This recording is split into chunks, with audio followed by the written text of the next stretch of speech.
Hello everyone, welcome to study. China ने जब से 6th जनरेशन का जो फाइटर जेट है उसका जब से इन्होंने प्रदर्शन किया है, जो माओ जेडंग का बर्थ एनिवर्सरी था उसी टाइम में चाइना ने क्या किया, दुनिया को अपना जो 6th जनरेशन का फाइटर जेट है उसका शोकेस किया, मतलब उसको दिखाया। और इसकी वजह से पूरा दुनिया में एक तरीके से भय का माहौल तैयार हो गया है। और इसका रीजन सब जानते हैं कि चाइना का जो पूरा सिस्टम है वहां पे डेमोक्रेसी नाम की तो कोई चीज है नहीं थी। इससे कहीं ना कहीं फियर है कि दुनिया में आज के दिन में जिस तरह से चाइना टेक्नोलॉजी के मामले में, डिफेंस के मामले में जिस तरह से अग्रसर, जिस तरह से आगे निकल रहा है, इससे यही साबित होता है कि आने वाला जो फ्यूचर है वो क्या करेगा, चाइना डिक्टेट करेगा। चाइना अपने तरीके से देश के जितने सारे पॉलिसीज हैं उसको मेंटेन करेगा। तो जब से ये 6th जनरेशन यानी कि छठी पीढ़ी का ये जो विमान है, लड़ाकू विमान, इसके प्रयोग के कारण सबसे ज्यादा चिंता किसको है? भारत को है। हालांकि हम सब जानते हैं कि जो बीते कुछ महीने हैं इसमें क्या हुआ है, भारत और चाइना का जो रिश्ते हैं, बॉर्डर को लेकर अगर बात करें तो वहां पे डिसएंगेजमेंट हुए हैं। बहुत सारे ऐसे पॉइंट्स थे लद्दाख में जहां पे क्या हुआ है, चाइना की जो सेना है वो पीछे हटी। लेकिन फिर भी अगर आप डिफेंस मिनिस्ट्री का रिपोर्ट पढ़ेंगे तो आप पाएंगे कि अभी भी जो चाइना के साथ इंडिया का बॉर्डर है वो बहुत ही ज्यादा क्या है, सेंसिटिव है। ऐसे में ये बहुत ज्यादा जरूरी हो जाता है कि चाइना के पास जो भी एडवांस टेक्नोलॉजी का जो वीपन्स है उसका डिटरेंस इंडिया के पास होना चाहिए, मतलब हम भी उतना कैपेबल एटलीस्ट बने। तो चलिए इस वीडियो में डिटेल में जानते हैं और आसान भाषा में समझते हैं कि भारत ऐसे कौन से प्रोजेक्ट्स पे काम कर रहा है जिसके थ्रू क्या करेगा, चाइना को वो डिटर कर सकता है इन द नियर फ्यूचर। और आप यहाँ पे आर्टिकल पढ़ सकते हैं कि China Pakistan intention as India receive offer for 2 6th generation fighter jets, not Russia Sukhoi 57 और यूएस F-35। देखिए ये बात सही है कि इंडिया के पास अभी करंट में अगर देखा जाए तो इंडिया के पास कोई भी 5th जनरेशन का कोई फाइटर जेट नहीं है। छठा तो छोड़ दीजिए, 5वां जो पीढ़ी का लड़ाकू विमान है भारत के पास है ही नहीं।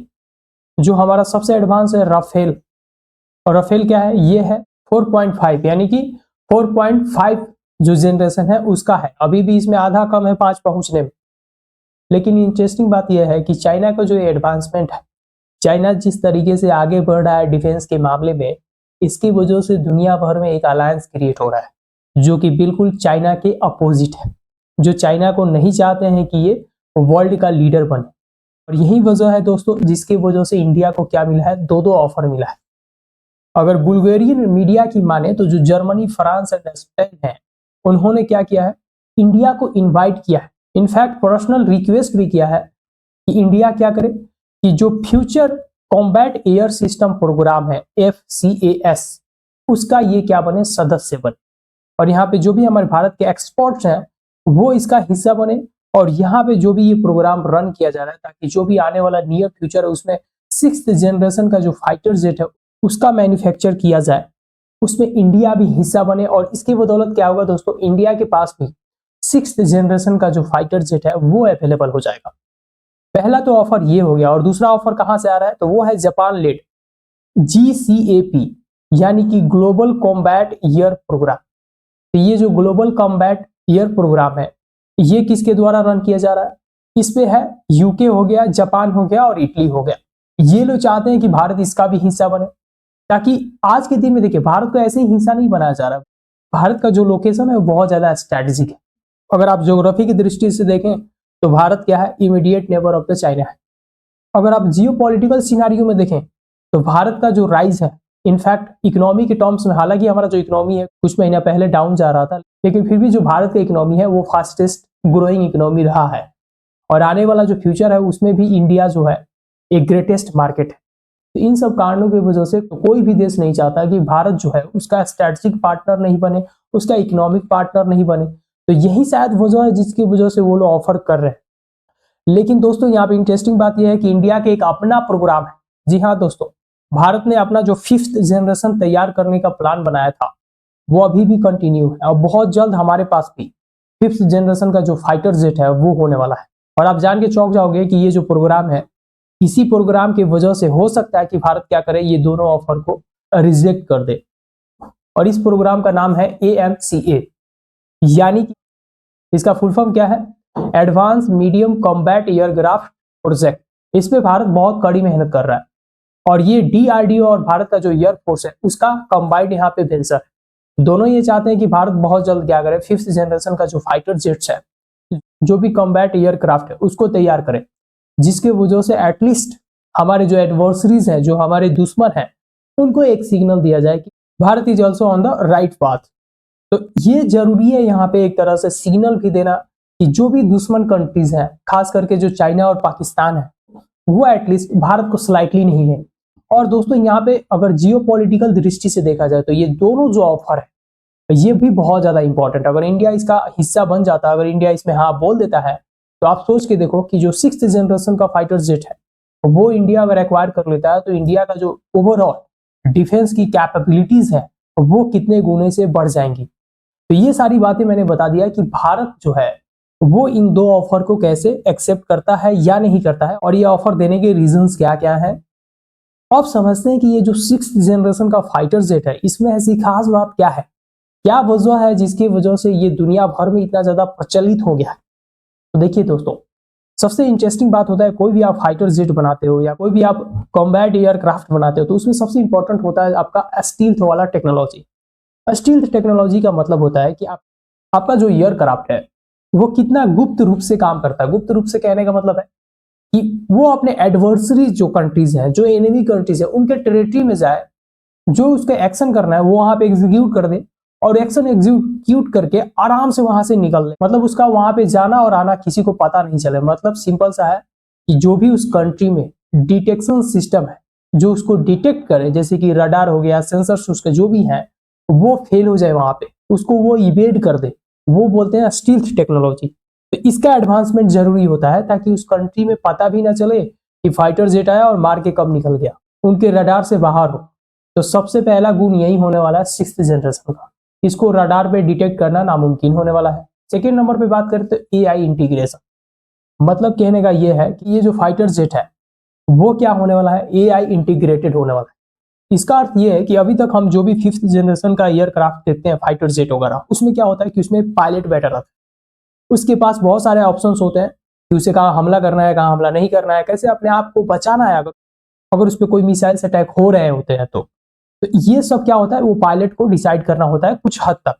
लेकिन 6th जनरेशन में ऐसा बिल्कुल नहीं होगा, ये बिल्कुल बदल जाएगा। यहाँ पे क्या होगा, यहाँ पे ऑटोमेटिक सिस्टम होगा। ये ऑटोमेटिक पता कर लेगा कि कहाँ पे मुझे हिट करना है, कैसे अपने आप को सेव करना है, और कैसे अपने ऑपरेशन को प्रॉपर तरीके से बिना किसी एरर का एग्जीक्यूट करना है।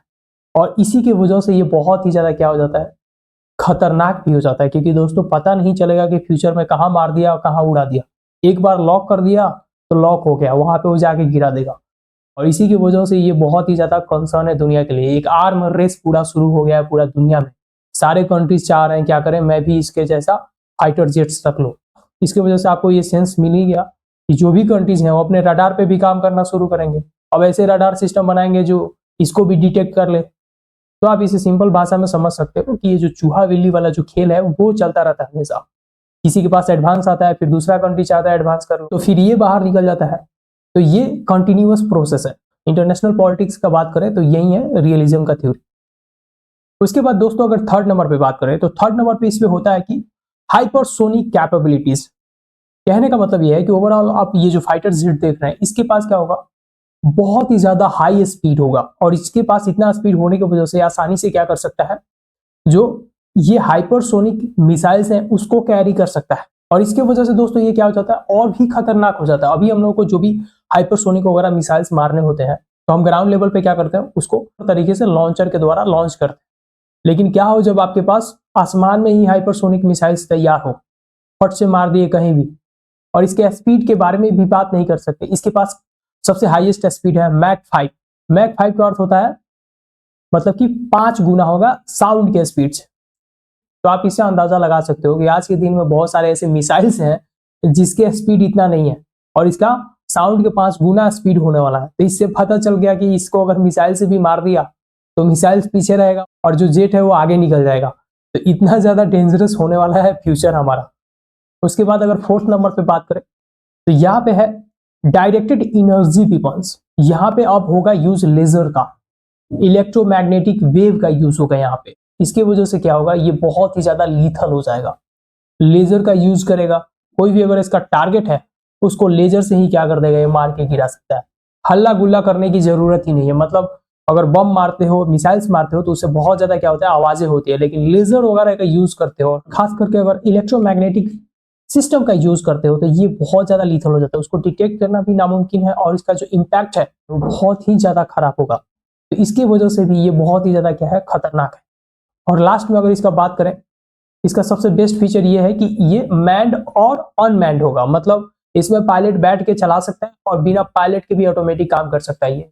और जो भी हमला करना है एक्यूरेट करेगा, कोई इसमें समस्या वगैरह नहीं आने वाली। तो इसी की वजह से बोला जा रहा है कि ये जो फाइटर जेट्स हैं 6th जनरेशन के, इसकी वजह से पूरा दुनिया पे क्या हो रहा है, खतरा मंडरा रहा है। लेकिन इतना अच्छा फीचर होने के बावजूद अगर टेक्नोलॉजिकल मामले में देखो, ये बहुत ही बड़ा अचीवमेंट है। लेकिन अगर ह्यूमैनिटी दृष्टि से देखोगे तो ये बहुत ही ज्यादा रॉस्ट अचीवमेंट है, क्योंकि इसकी वजह से कहीं ना कहीं क्या होने वाला है, डिस्ट्रक्शन ही होने वाला है। लेकिन सारे कंट्रीज के पास ये टेक्नोलॉजी नहीं होने वाला है। तो कुछ जो गिने चुने कंट्रीज हैं उनका क्या होने वाला है, मोनोपोली होने वाला है। क्योंकि सबसे पहले तो इसका जो टेक्नोलॉजिकल कॉम्प्लेक्सिटी है वो बहुत सारे कंट्रीज को समझ में नहीं आने वाली है। मतलब लगभग 2-3 डिकेड तक समझ में नहीं आएगा। दूसरा, इसका जो कॉस्ट है, जो हायर कॉस्ट है, वो बहुत सारे कंट्रीज अफोर्ड नहीं कर सकती। और तीसरा, इसकी वजह से पूरा जियोपॉलिटिकल सिनारियो जो है, जियोपॉलिटिकल जो प्रेशर है वो बढ़ने वाला है।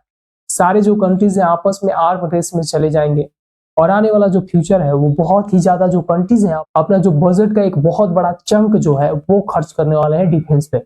इसकी वजह से आप समझ सकते हो कि जो भी ह्यूमन डेवलपमेंट के एस्पेक्ट्स हैं उस पर खर्चे कम हो जाएंगे, जिसकी वजह से जो ह्यूमन बींग्स हैं उनकी समस्याएं बढ़ने वाली हैं। और पार्टिकुलरली अगर चाइना का बात करें तो चाइना की वजह से जो रीजनल पावर डायनेमिक है वो चेंज हो गया है।